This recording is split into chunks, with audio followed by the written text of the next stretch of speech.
Okay, welcome to the fourth and final game of the evening, Watcher Chronicles. Right, so in simple terms, Watcher Chronicles really likes to bill itself as a 2D platformer with Souls-like tropes. And that is true to a certain extent.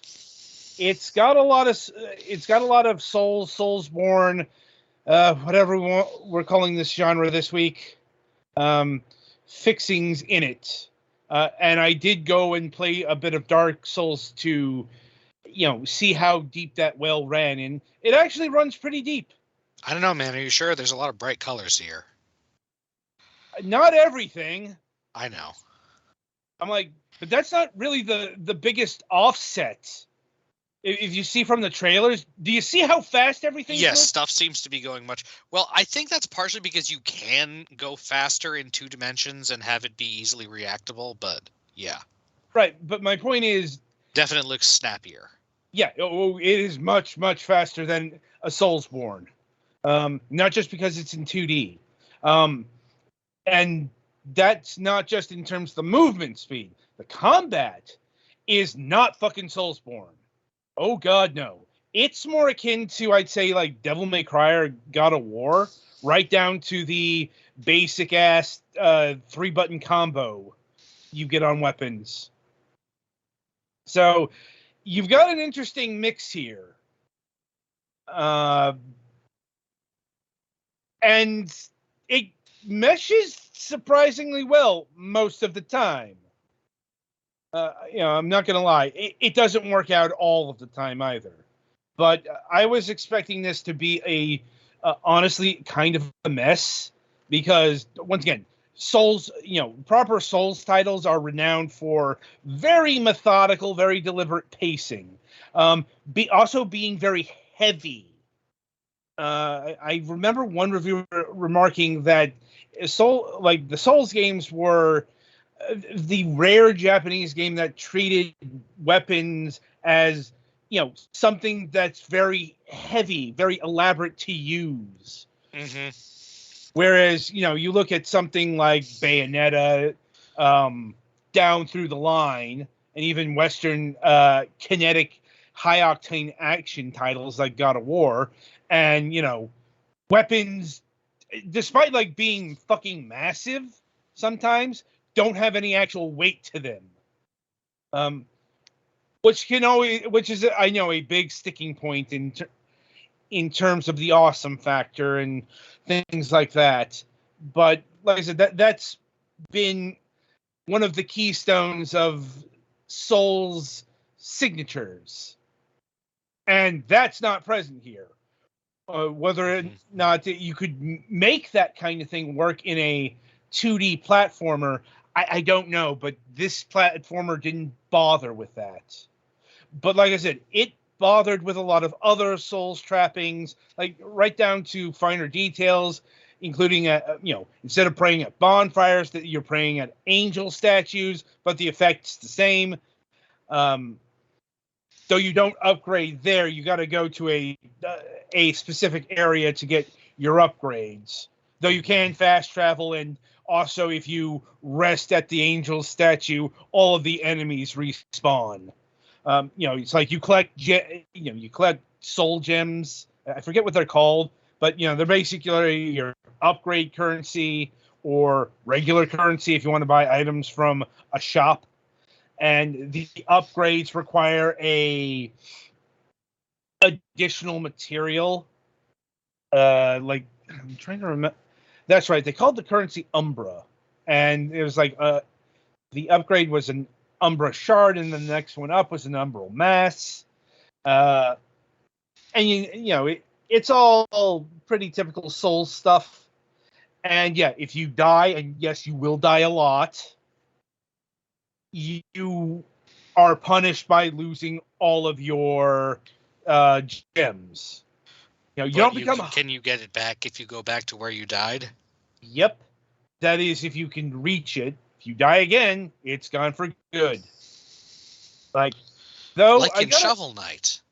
Yeah, it's more Shovel Knight than actual Souls because you don't become harrowed or anything like that. or hollowed. Yeah, I think the terminology was hollowed, but yeah, it's definitely more like Shovel Knight. That being said, upgrading in this game is also a lot easier than in a Souls game because let's just say the monsters are very generous with their currency. I didn't really have any problems upgrading. Now, in terms of what you want to build, this is definitely and it touts a simplified RPG experience.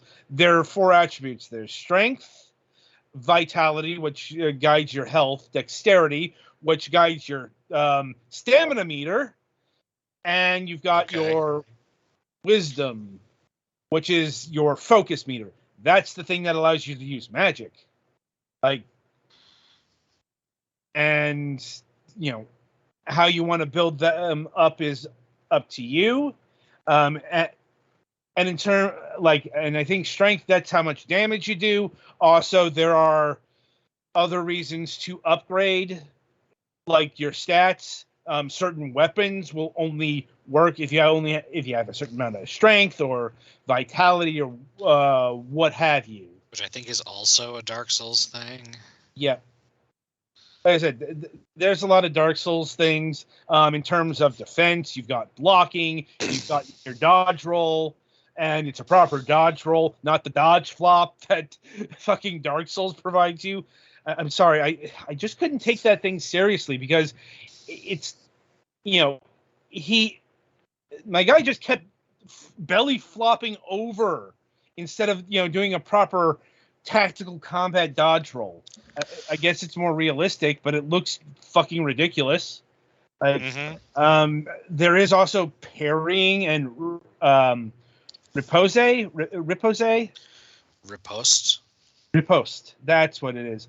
Granted, I had yet to learn those particular skills, and I think I need them for the first major boss, one of the titular Watchers, because he is fucking fast, and his fucking scythe boomerang. So dodge rolling was kind of hard because he'd hit me up multiple times. As I said, but that's another Souls thing. You fight a boss a lot to learn their patterns and learn when to strike. And it doesn't punish you too much because there's usually a save point nearby. Yeah, usually just try not to lose all your stuff over the gigantic lava pit in the middle of the boss arena. Okay, so I'll get right to the problems I had with this game because once again, it's trying to mix Souls tropes with, let's go with Devil May Cry and 2D platforming. 3 very disparate genres.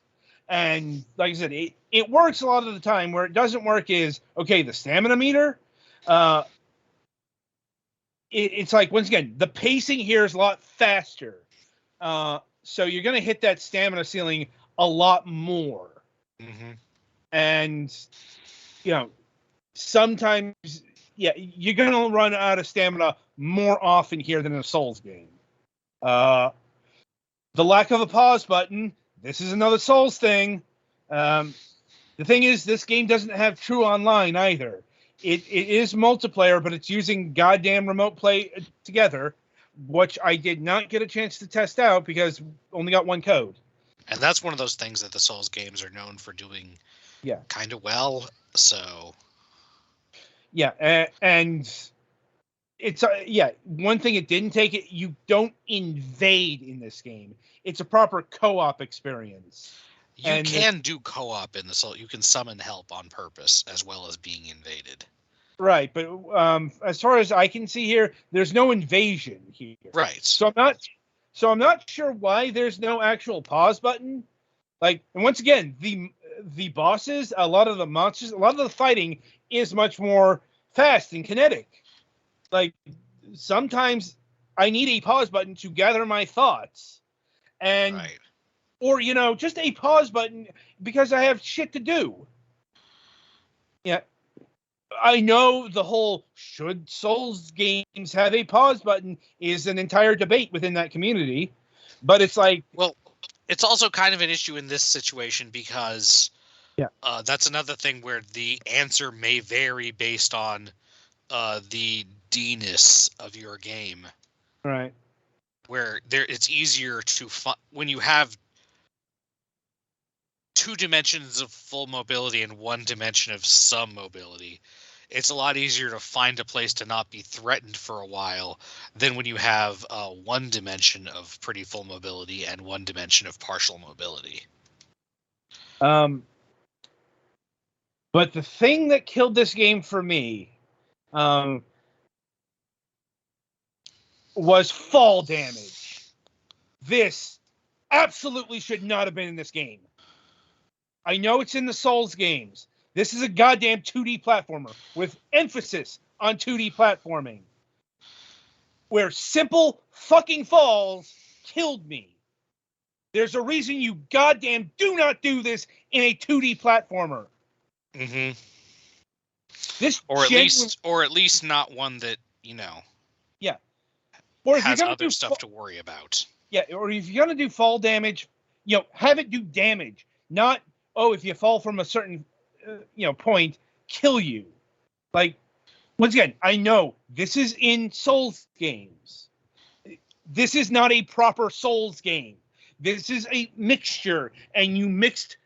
It's a 2D platformer, and I have to jump. I quit the game when I hit the Sky Citadel, the place where you have to jump a lot. And because the combat is frenetic and also kind of slippery, I fell off the fucking cliffs or, the moving platforms a lot. Mm-hmm. And it's just cheap fucking deaths. It's not anything that's, you have to learn or you have to be patient. It's just cheap fucking deaths. And that genuinely lowered this game a few notches in my eyes. It's a good game, but that prevented it from being more than a good game. Had fall damage not been there, or at least been fucking limited, it would. This would also have been. There are variations on like how far you fall before it's damage. Right. But like I said, once again, different genres have different requirements. I have never liked fall damage in a 2D platformer. All the way back to fucking Bubsy. Like, it is a thing to get hard to make good in a 2D platformer. Especially if you're doing actual platformers. Because I know there are certain games where they call themselves platformers, but they're more side-scrolling games. Mm-hmm. Or if it's like technically there are some platforms, but the path is mostly straight on the ground. Or if you're a cinematic platformer, something like Prince of Persia, you have fall damage, but it's based off of realism. To the extent like Prince of Persia can be realistic, but it's that was the pride of that. This game doesn't have any fucking realism to adhere to. This is adhering way too close to the mark on Soulsborne tropes when it shouldn't have. And it genuinely angered me. And again, it's a bigger difference when you have more degrees of more directions you can move in. Right. And it's also jumping isn't a priority in Souls games. Yeah, like 2D games have more verticality by nature than 3D games almost always. Yeah, and that is not to say that Souls games don't have verticality, but it's more you might fall off of a cliff instead of doing actual jumping. Right. Like the only jumping you do in Dark Souls is a jump attack. Maybe that changes in some of the later games, but it's here. It does not work, but it doesn't it doesn't make this game bad. like I said, the combat is fluid, and when it works, it works. Another thing I should mention is like the individual weapons are distinct. Like the starting longsword has a great bit of verticality, but you might find it, as I did, lacking in thrust. Like it's not so great on the horizontal. Mm-hmm. But you can equip another weapon to compensate for that. That being said, you'll get a lot of weapons, but since it's got the Dark Souls upgrade system, you're probably not going to invest in a lot of weapons. You're probably going to pick one or two because, they're limited resources and each level takes another amount of resource. Maybe you start, what I did is upgraded the things I used first and maybe chose another weapon. If I had lower upgrade material lying around, just not being used. And as far as the magic system, so there are secondary weapons I should preface. There are two types. There's the magic, and there are bows. You start out with a long bow, but pretty soon you can access the magic. I would heavily recommend going magic route. Like, it's linear fighter, quadrilateral wizard kind of stuff, but quadratic, yes, quadratic, yeah. But the fire attack isn't going to replace your main means of combat, your melee attacks. And it comes in, let's see, fire, void, and I'm trying to remember the third one, which I don't think I got to. Lightning, yes. Or summon. I chose fire because that's the first one you get. And, it just kind of happened the way my build went because I had access to the upgrades to the fire book first before the void book showed up. And also I got fire armor. I got the requisite materials to make that. So my fireball was fairly powerful.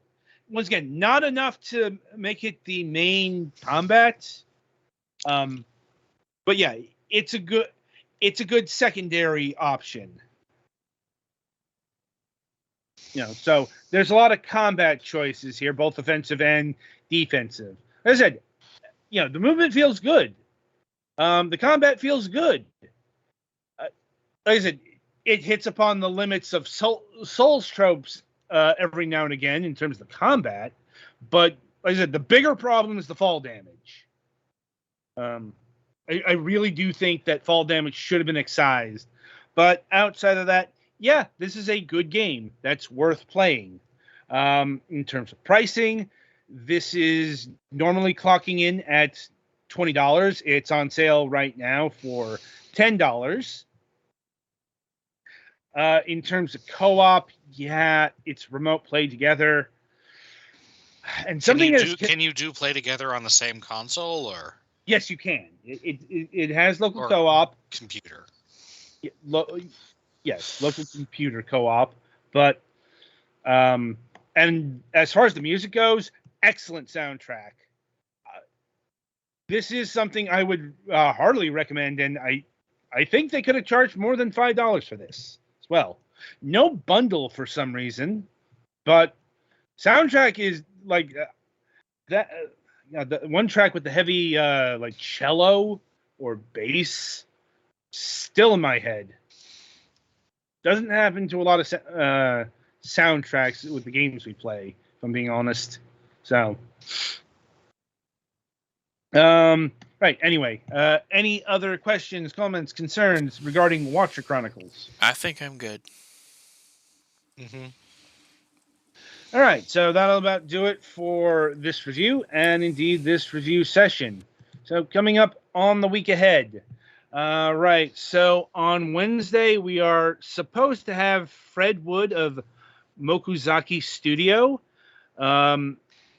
He did tell me he might have to work at his day job that week, and hopefully he'll confirm that to me in the next couple of days. He said he would have to do that the week of, so that's coming up. As far as his resume, he's got a lot. He made the Love trilogy. He worked at Vlambeer for a good number of years. He's one of the development team at. I'm not sure if Toby Fox's development studio has a name, but he's working on Deltarune. And he's also currently working on a game called Grapple Dog, I believe. Grapple Bot. Sorry. Grapple Dog is a different game. And yes, these are two games that are different. Indie development. Anyway, and coming up, and we do have a Friday show. This is going to be interesting because we'll be having Charles Wolf of Charles Wolf Music. He is a music composer. Has worked on a lot of not just games, but he's worked outside of games as well. And we'll be talking about his game work. This is going to be an interesting one because he wants us to play his music. I have already said to him, make sure that is clear. Because, if you're tuning in for the first time, you might notice that we don't have the music running with the games. That's because we don't want to get dinged by the copyright bots. So this is going to be interesting. Harrowing even, as I'm going to worry about this. I know he sure says he's going to get stuff that's cleared, but copyright bots. So with that in mind, I shall wish you good gaming.